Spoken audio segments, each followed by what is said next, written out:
It gives me huge pleasure to introduce Masha tonight. Masha's worked so hard and fought her editors and everything else to bring her magnificent book to life. I won't say anything about it because that's her job. I just know you're going to enjoy this evening. Over to you, Masha. Well, thank you very much, Quentin. Thanks a lot to the Orwell Society for the opportunity to talk about my book, which was published actually a month ago. And thanks to everybody who came today, who is sitting and watching it. What I would like to start with, this talk will not be about Orwell's relevance to Putin's Russia or of Putin's Russia relevance to Orwell, because a lot of things have already been said about it, and I'm sure we'll have to come back to it both in my talk and in the questions. But I was thinking, because this is a talk for the Orwell Society, where so many people know so much about Orwell, that you might be interested in listening to my very brief account of some of the perspectives that I think are new in how Orwell's life and work is seen. It is maybe more difficult than to speak about General Orwell's relevance to for today, because the devil is in the detail. And once we start a careful study of what was said and written and what happened, we often discover things that we had not perhaps even expected to discover. Now, I would like to start with the place where I think all the talks about, all the conversation about Orwell starts, and this is Spain. Because people always say that Orwell's understanding of Soviet communism was born in Spain, and in fact he himself said it. He said the Spanish War and other events of 1936-37 turned the scale, and thereafter I knew where I stood. And this is, of course, absolutely true, but this is not the whole truth. What I was trying to explore was, what exactly did he discover, or what exactly did the Spanish Civil War help him to understand about the Soviet communism? Because as I'm trying to show in my first two chapters, his attitude to the Soviet Union was very clear from very early on. Yes, he was interested. Yes, he might have been at a certain point fascinated by the Soviet communism, but unlike many other of his contemporaries, he never was infatuated with it. And there are numerous examples of this, and even if we only take his first books, Down and Out in Paris and London, and then later The Road to Wigan Pier, he doesn't have a single good word to say about the Soviet Union there. In Down and Out, we come across the definition of dismal Marxian utopia. We come across lots of funny satirical episodes related to communists, like one communist, a regular of the cafe, who was a communist when sober and a chauvinist when drunk. And in The Road to Wigan Pier, I think the main description that sums up Orwell's attitude to the Soviet Union and the Soviet communism: a stupid cult of Russia. This is what, in his view, his contemporaries, the British left, were too infatuated by. Now, he did, despite all this, despite what I'm trying to prove in the book, his very strong vaccination against communism, he did go to Harry Pollitt before he went to Spain. And I think that this was this was a different understanding of what the Soviet Union is and what the British communists are.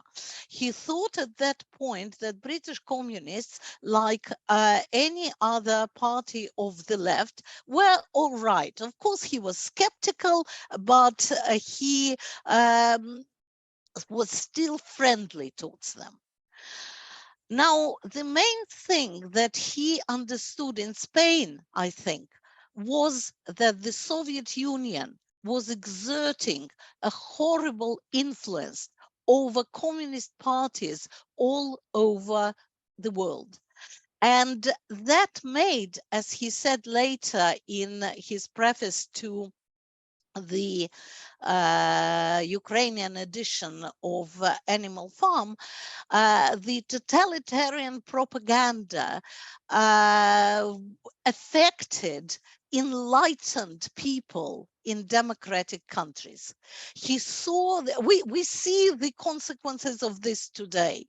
We see how actively the Russian propaganda affects and tries to affect and does influence people, enlightened people in democratic countries. But then in the Spanish Civil War, it came to Orwell as a shock that people did really believe that Pomists were collaborating with the fascists, and basically all the slander that was put out by the Soviet Union was believed in. And that, to Orwell, who was obviously a man of incredible honesty, the very fact that innocent people are belied, which actually constituted the essence of what was going in the Soviet Union in Stalin's years, that came to him as a major shock. And so when he was talking about the Spanish Civil War as of being a borderline in his attitude to Soviet communism, if you wish, I think it was this understanding that the Soviet Union, Russia, with its commissars who were half gangsters and half gramophones, as he aptly described them, that it was dangerous not only to Russia, not only to people living there, but it was dangerous for the world.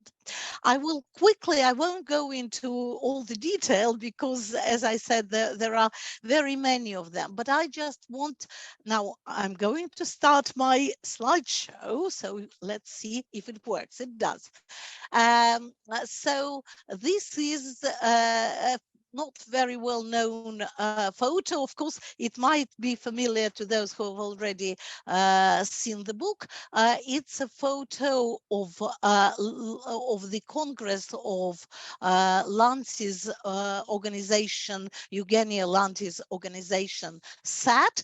And here we see, starting from the right, first of all, Orwell's Aunt Nellie, this rather elderly looking woman, or rather elderly looking woman next to the other much younger and brighter lady, wearing a hat and probably carrying somebody else's coat. She's on the far right. In the middle, of course, we see Eugenio Lanti, who was the first person who actually opened young Eric's eyes to the Soviet Union, because he had been to the Soviet Union in 1922, and then he was in very, very close contact, not only with Russian Soviet aspirantists, but also with the man that stands to his left from our point of view. This man is Robert Guineuf. He's in a way his student, and also an aspirantist, but who lived in the Soviet Union for 10 years. He moved there in 1923, and he stayed there for 10 years. And it was he who wrote to Lanti about his day-to-day experiences, and about the early arrests, about the fear that workers were all starting to feel then, quite early in mid and late 20s, that they would be persecuted for the wrong ideas.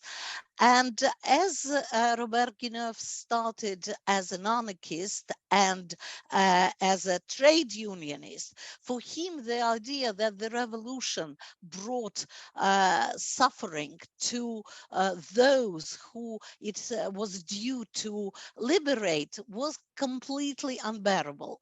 And he was sending his letters in first in Esperanto and then in French, because it became, paradoxically, it became less dangerous once Esperanto was already less respected in the Soviet Union.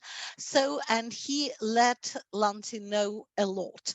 So by the time when Eric was there in 1928, 1929, when Eric was in Paris, Lanti had known very much about the Soviet Union. So he was,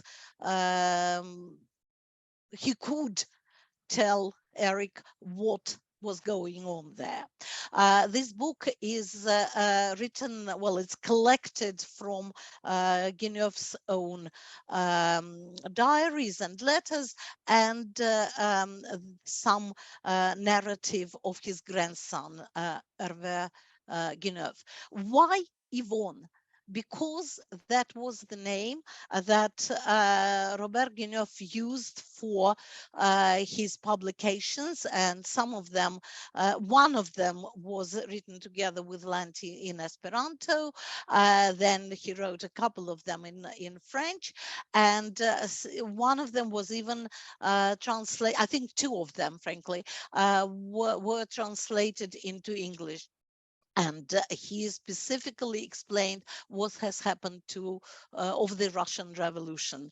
And just a very quick picture of the book of Marie-Louise Bernieri, who wrote her book, Workers in Stalin's Russia, basing it on lots of material that she learned from Yvonne. Now, this was obviously one source. The other source was Miffenwy. I'm always careful about pronouncing this name, because I was warned that the Welsh people are very particular about how this name should be pronounce, but you will correct me if I'm not pronouncing it correctly. But Miffen V. Westrope, who was Orwell's landlady, she had also been to the Soviet Union, and her experience of it was also not romantic, or she was no longer excited about it as she previously was. And the I won't go into the detail of that because I published an article in our journal in issue 17 in 2020. So you can learn, even if you don't get to read the book, you can learn about her perception of the Soviet Union then in the journal from journal 17. Now a couple more words about about Spain. At least two more points.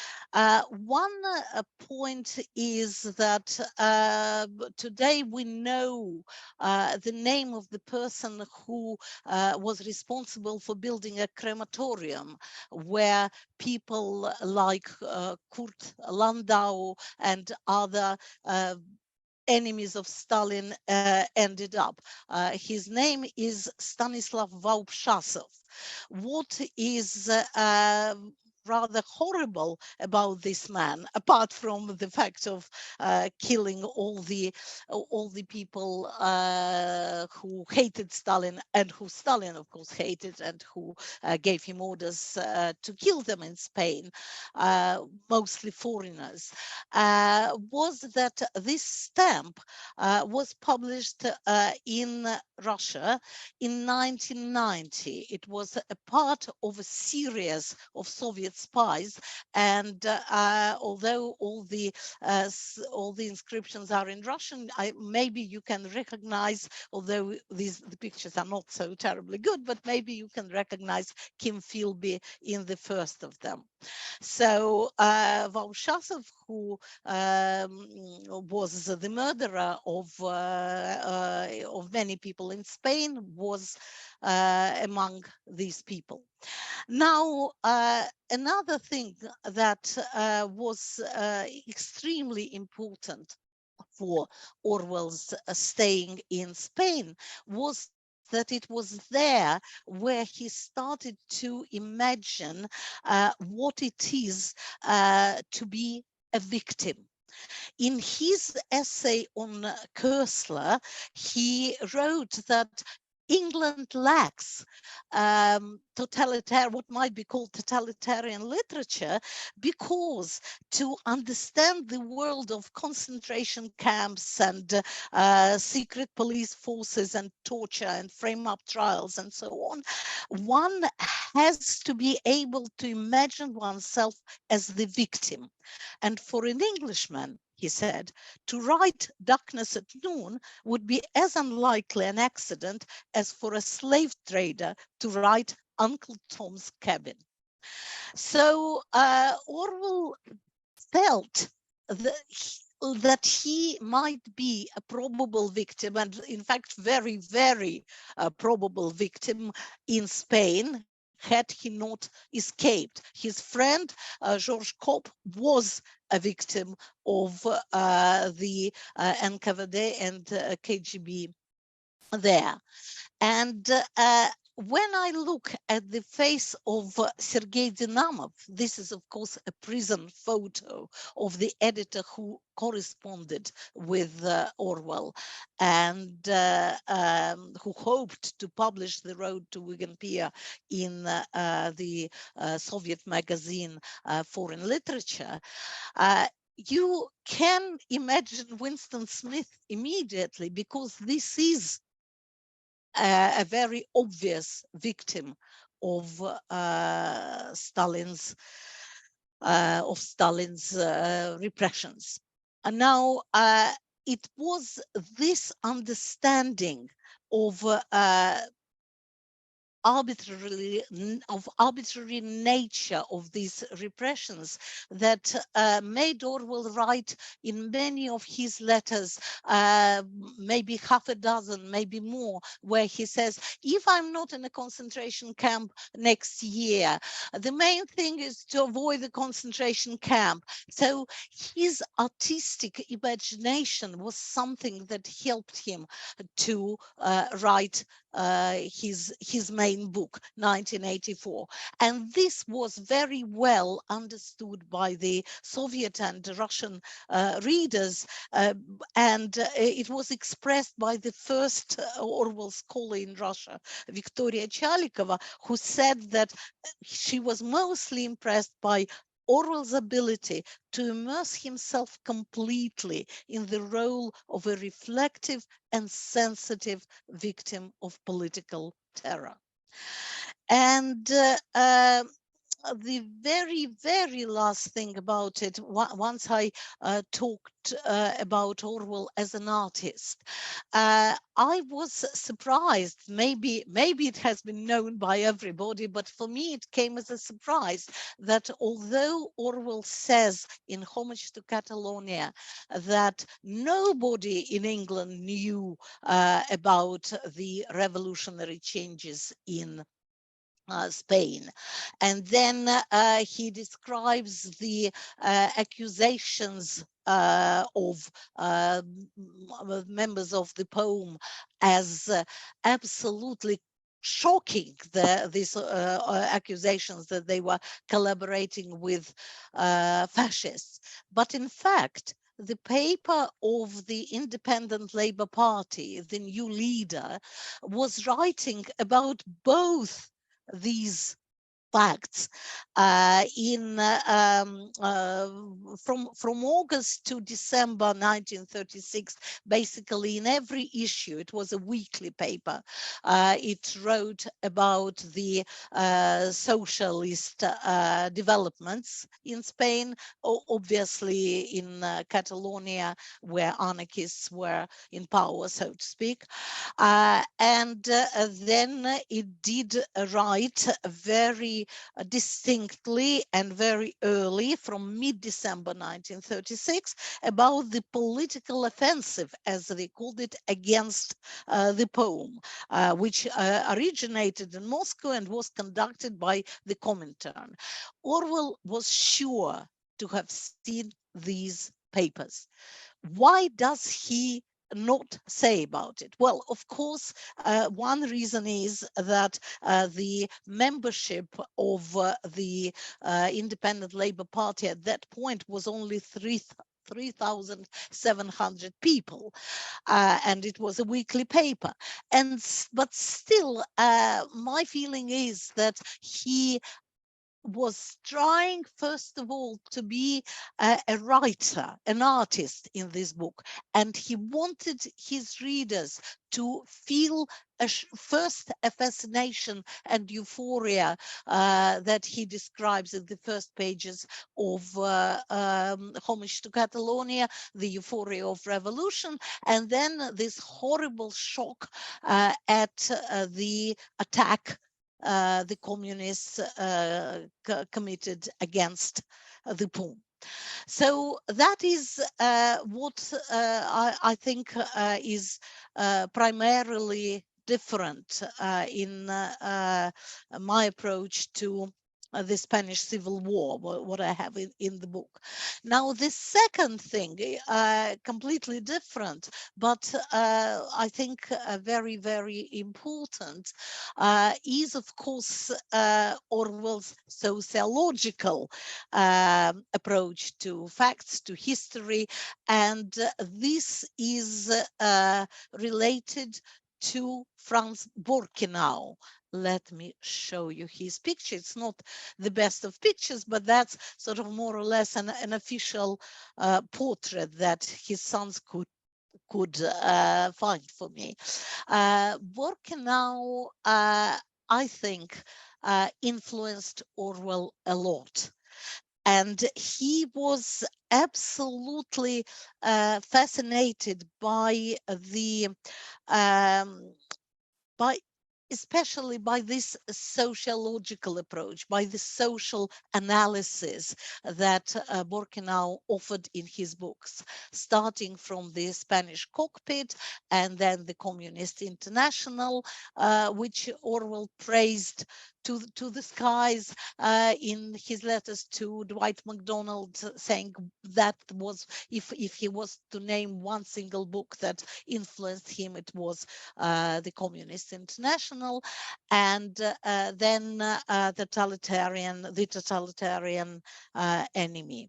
He said about the Spanish cockpit that it was a book different in kind from nearly all that have appeared on either side. And he loved this calm and lucid style of Borkenau's. Now, of course, for Borkenau, English was a second language, the second language, and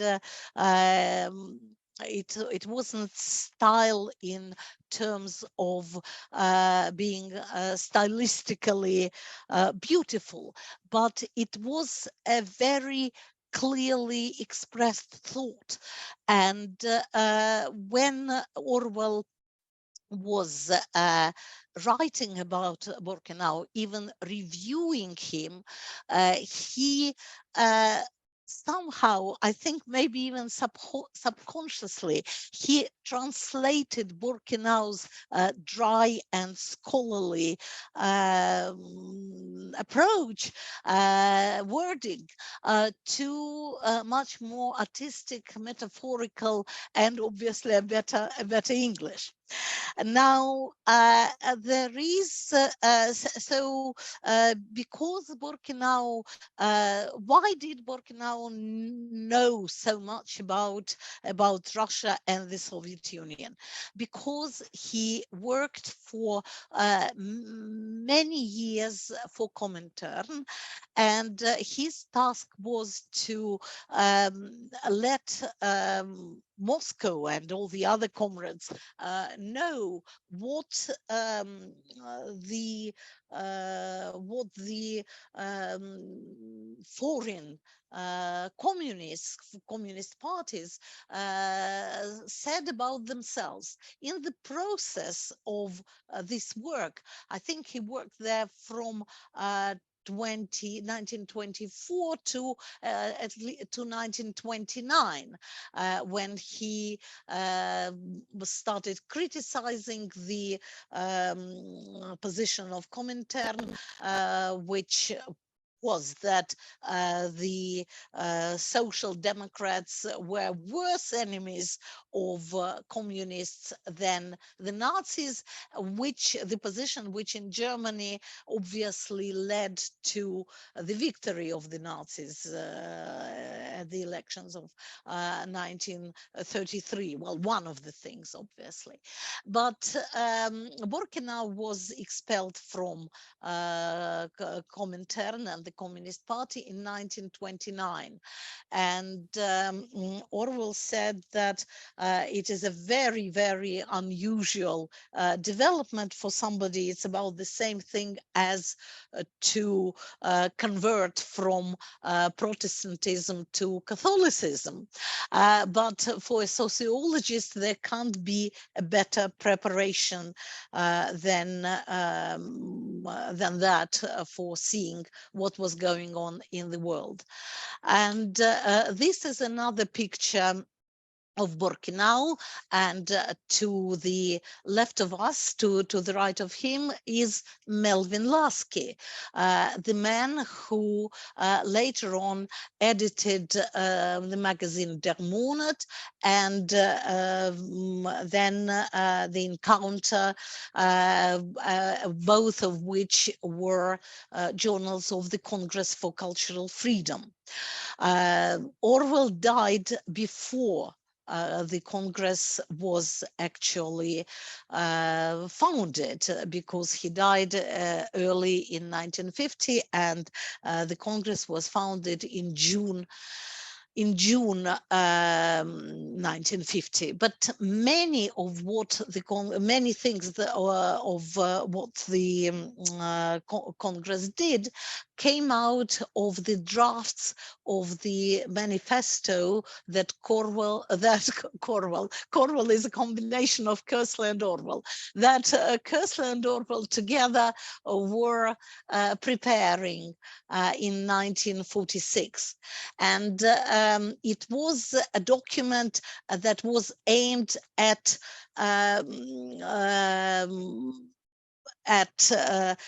creating in the world the force that would be able to fight totalitarianism. And this was very timely, but in 1946, this idea that it was timely was not yet shared by many people. It was 4 years later, in 1950, that many of the non-communist left started supporting the idea, and that this is how the Congress was formed. And Borkenau, Lasky, and Ruth Fisher, who Orwell met in the last in his last stay in the hospital in summer 1949, they were the people who were preparing the opening of the Congress. And I like Orwell was closer to Mel Lasky than perhaps many people realized. I like particularly as a sentence from his letter to Lasky during the Berlin blockade, when he wrote to him, "It must be ghastly being in Berlin now. I trust you won't all have to fly with the MVD on your heels." So obviously that reminded him of his stay in Barcelona, when he had to run with the NKVD on his heels. But I'm particularly moved that with this organization changing its names all throughout its history, Orwell knew exactly the name that was applicable then. And I started saying that it was the fight against totalitarianism, that the original document of Koestler and Orwell, and then the work of the Congress of Cultural Freedom was aimed at. And here I want to slightly correct what I said recently at my previous talk in the Pushkin House, where we had a wonderful conversation with Edward Lucas, because we, a British journalist, where we were asked why actually the Brits, the British intelligentsia, has not been understanding what was going on in Russia in the last 20 years. And I said, well, that was because of the greed, of the wish of the people in the West to get as much of the opportunities that opening of Russia allowed, and they could just earn a lot of money. But this is true. I'm not saying that this is not true. But what the thing that I did not mention, and I think that it is of supreme importance, is that people do not really think of events happening, of current events, of current affairs. They don't think about them in terms of social analysis, in terms of sociology. And it was what Borkenau developed, and what Melvin Lasky in his magazines and other people in the Congress for Cultural Freedom developed because at that time they felt fighting with aggressive totalitarianism of primary importance. And that is why now that we have just had this NATO summit, which actually failed yet again in the same way as they did in 2008, failed to invite Ukraine to join NATO. And in this way, it pleased Putin again, and it was another act of appeasement. And the British television on this particular day was all full with the news of Hugh Edwards. I just thought that the habit of this social analysis of the events as they are happening, that was so important for Orwell, this is nearly lost. It is very seldom that today we see this analysis of contemporary politics. People do not quite understand why the world has come today to the nuclear blackmail on the part of Russia. They can't quite fully understand, and they do not think about it in these terms.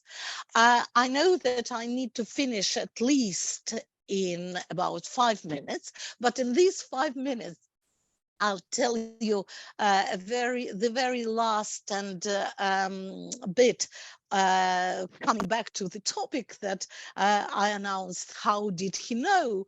That, of course, lots of Orwell's understanding of Russia came from what he read on Russia, and in particular his understanding of the absurdity of even of the most cruel and brutal repressions that were happening in the Soviet history and are happening today. The very first, I think, impulse for understanding that was Boris Suvarin's pamphlet, The Nightmare in the Soviet Union, Cauchemar, and then I don't know how to pronounce l'URSS in French, so I'll keep it like Cauchemar in the USSR. Now, that was the book that, the pamphlet that told the Westerners about the awful terror in the Soviet Union, and yet it had this feeling of absurdity that Orwell immediately picked up. I'll just start by quoting from the list that Suvarin offers for the names that were given to Trotskys and other enemies of the people in Stalin's Russia. Criminals, spies, bandits, villains, scoundrels, gangsters, thieves, saboteurs, provocateurs, fascists, garbage, rubbish, rejects, scoundrels, liars, bankrupters, despicable traitors, hired murderers, enemies of the people, servants of the capital, Gestapo agents, miserable defeatists, and so on and so on and so on. And we know that Orwell understood it incredibly well, and he actually has a very similar list in his As I Please column of the 17th of March 1944, and he, in his review of Eugene Lyons's book, he makes a sort of a parody of just the style of the Soviet newspapers, and of course he had this wonderful, funny. With all funny phrases, funny episodes in Animal Farm, which I remembered recently when I read that somebody was fined for having a dream about President Zelensky, which was exactly like a hen in Animal Farm who confessed that it was incited by Snowball to subvert the plans of Comrade Napoleon. So there are plenty of other things today that we see in today's Russia, and even the very fact that any anti-war protest is labeled a discreditation of the Russian army. This very fact is showing that this absurdity, which we obviously see in this poster. I mean, we know a lot about this poster, why it originated, the fact that Orwell took it from Eugene Lyons's book, what it means in 1984. But if we just look at it as if we're looking at it for the first time, and we see the absurdity of it. And so this is the absurdity that we see daily in today's propaganda in the Russian war against Ukraine. I think I'll stop here because there are lots of wonderful examples about this, but I'll probably come back to them if I have a chance.